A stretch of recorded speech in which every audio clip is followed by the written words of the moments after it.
Hi guys, well today I'm going to be doing my big lawn review for the TV show Lost Girl. Because this isn't a reality show, I don't think I can really discuss it without putting in spoilers, because when I've done my big lawn reviews in the past, it's pretty much been all about reality shows, so there you go. Look around and you should be able to figure out the premise and strengths that the show has, you get the idea. So anyways, stuff that I found really surprising about the show when I first started watching it was how much humor there was. Because yes, like in Supernatural, there is humor in it, but in a Supernatural, it was more of humor at the expense of Sam and Dean. Here, the humor goes, more with the characters, delivering one-liners, or you just find certain situations funny because they're just like real life situations. Two partners chatting it up, two girl BFFs horsing around. I think you get the idea. Oh man, I had great laughs with this show. And I was also kind of impressed at how good for most of the show was able to kind of transition the tone of each episode. Because sure, there's light-hearted episodes shrouded with mystery, and some darker episodes, but I'm kind of pleased at how reasonably well the show managed to transition. It didn't do it as good as Supernatural and Star Trek, but it was still fairly good. And I also like how many characters gradually became more prominent as the show went along, because, I'll admit, I would have been fine with just having the main cast of Bo, Kenzie, Hale, Dyson, Lauren, and Trick, but adding in the other people, which I'll get to later in this video, it was pretty good, actually. So I think that's pretty much all I can mention without talking about each season. So now jumping into season 1. Well, I liked the season, as I've mentioned in my other videos. Great humor, as I already mentioned, great relationship between the characters, great gradual broadening our horizons with this universe. It's done pretty well, and I also like all the real life references that this show does, because I do really enjoy seeing TV series is firmly establish the fact that they're taking place in our universe, in our time, but have stuff going on that obviously doesn't exist in the real world. Because, I like Supernatural, I like Star Trek, I like Lost, even though I don't own anything of it right now. I sold the DVDs. And there's not really anything else to mention for this season. I loved it, and for picking it up on a blind buy, because all I really knew about it was that there were a couple of bisexual characters in here. Turned out to be a pretty interesting show. It's interesting how that can happen to you. Now, moving on to season 2, I liked this season, and I liked a lot of what it did, but unlike the first season, it did have some flaws in it, because, while the expansion of episodes did allow for a lot more, story arcs to be present, a lot more drama to happen, the transition from a lighter season to a darker season did kind of hurt the show. I mean, in hindsight, what else could they have done? I really don't know, but it still did make it a little bit hurtful to watch. But let me tell you, I enjoyed it. I laughed my face off with the characters a lot more. I thought the writing was very clever. I liked how the characters kept gelling with each other, and I liked the gradual emergence of people on the dark side of Fae culture. And I also liked all the insights that we got into everyone's lives. It was pretty good to see that. But as I stated, there were flaws. The longer episodes, the slightly darker tone. The way characters died in this season, I didn't really like that, because, okay, I realize that the show doesn't have, big, climactic fight scenes. It's a lot tougher to do that with a TV show, I would know, but I just found it not gripping as it should, because when that Ash died. I can't remember his name. It's the guy that has his head cut off.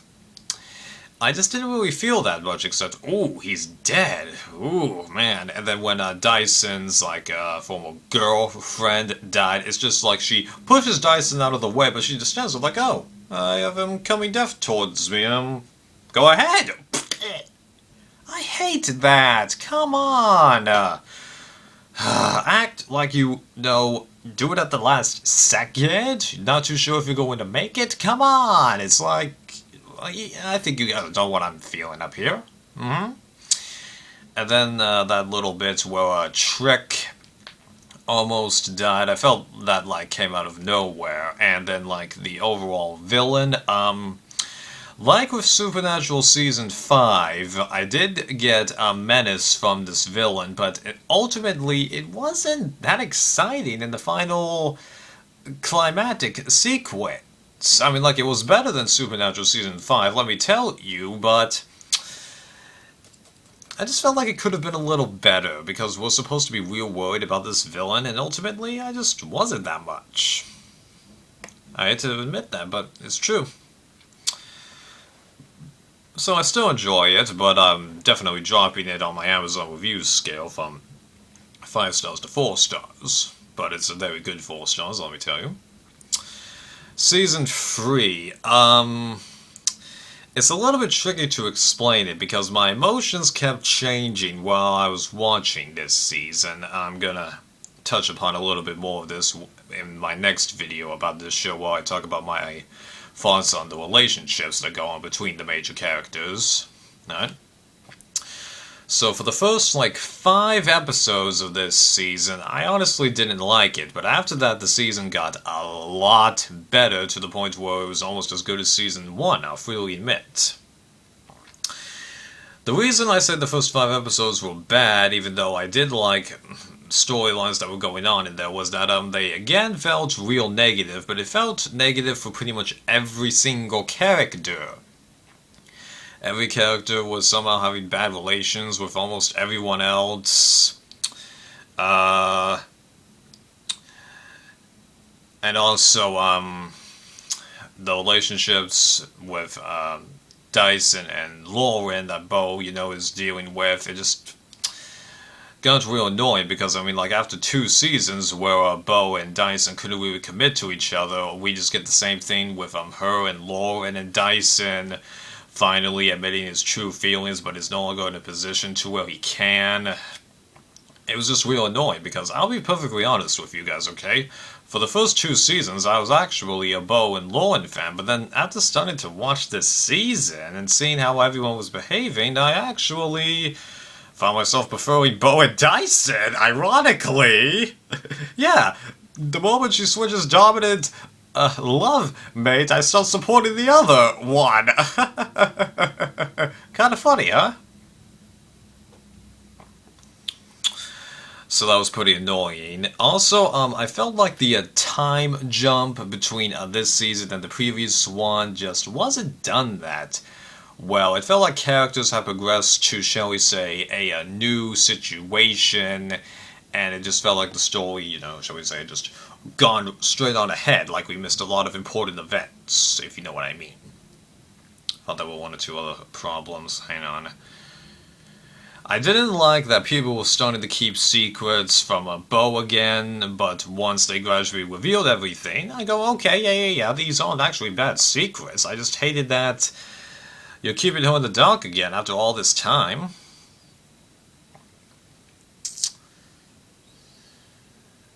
And, I gotta admit, a couple of big decisions that, a couple of the major characters make during this season, kinda came out of, like, nowhere, such as, Lauren going with that male doctor for a few episodes, and then, like, Kenzie getting, kidnapped. That just kinda came out of nowhere. I mean, like, it did lead to one of the best, episodes of the show, let me tell you. I loved that episode, but it just came out of nowhere, and they don't even seem to connect Kenzie's kidnapping to her trying to cut down the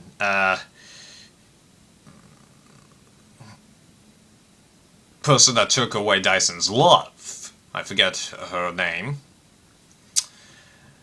So it was stuff like that, but after those episodes passed, it did become more like season 1. I laughed at all the cast interactions. I really liked the new addition of Tasman, even though I didn't like her for the first couple of episodes that she was in, but gradually as she starts slightly opening up to Dyson, Bo, etc., she became a lot better. And bringing back other prominent characters, that was a good decision. And I also liked how they were trying to explain more about Bo's father, because, you know, after featuring Bo's mother for so long, it makes sense to show the other side. So I was liking where the show was going, and I was expecting it to be pretty good heading into season 4, but then I actually saw season 4, and, well, if you looked at a little bit of the last video I made about this show, you know that I was pretty disappointed by that season. So, season 4, okay, I'll be honest, I don't like this season. I'll really admit, this is the only season of the show that I honestly don't like. Because, well, this season took basically all of the flaws that were in season 2 and the first 5 episodes of season 3 and put them together. The characters had jumped farther in those story arcs than before, so they didn't feel identifiable anymore. They were still keeping secrets from each other. I'm not really getting what's in most of their heads anymore. They're treating each other like crap. The whole season felt extremely negative. It wasn't funny. I laughed a whole lot less in this season, except for the Groundhog Day episode. That was good. But just... it wasn't fun. And even though they do try and throw in a couple of, interesting twists to the, season, such as, like, the induction of Raymer, and then revealing a more permanent connection between the Morgan and Vex, and then having Lauren going over to the Dark. That could have been done well, but ultimately it just wasn't exciting, and just, it didn't amount to that much. It was just a real effort to get through this season, let me tell you. And a lot of it didn't really amount to much, because Lauren's with the Dark for like 5 episodes, and then she leaves, possibly for the series, you know, to go for good. She sets up that new identity at the beginning of the series, but almost immediately goes right back to everybody else. Stupid deaths. I mean, like, Rainier is another example of him just standing there and allowing himself to be killed. All these other villains just came out of, like, nowhere, and just... I could go on, but I think you guys get the idea. Just... it wasn't really that fun. Heck, the only real things I really liked about this season were the Bo and Dyson story arc, because it was a lot better in this season than ever before. Bo and Tasman, which was again better. The Groundhog Day episode, obviously. And the only other thing I kind of like about it is the season finale. But of course you guys already know my thoughts about it. Even though I think it was the best thing that the season did, it's the thing that devastated most fans the most. Because, well, almost all of us liked Kenzie, but just the way that they were treating her that season, it just made the death even more annoying to watch, even though that is the case of how many characters like her eventually go out, but... yeah, it just sucks that they had to kill her. I mean, like... they do allude that there was a possibility she can return. Kenzie herself says that, and then there's that last line of dialogue between, Tamsin and Dyson. But who knows? Oh yeah, and that's one other dislike about this season that I forgot to mention.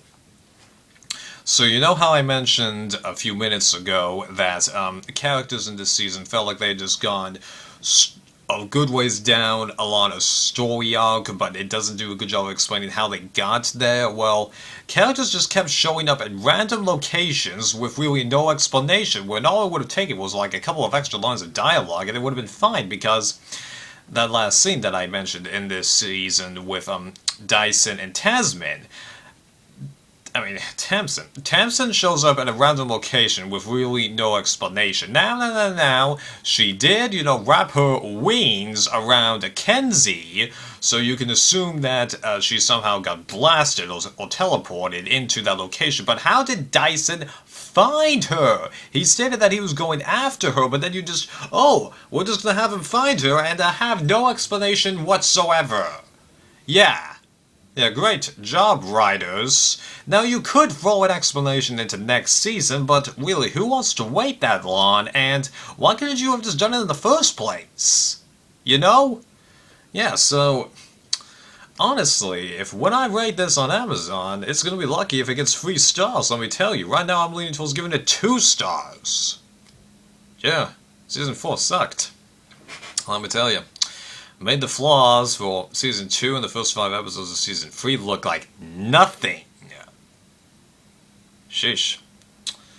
Yeah, when the season comes out available on Blu-ray after it finishes airing, because that's one thing that's funny, it actually hasn't finished airing in the United States yet. I pirated every episode. Sneaky. But yeah, I'm actually not planning on picking up this Blu-ray set when it comes out, so I'm going to wait until after I've seen Season 5 to decide that.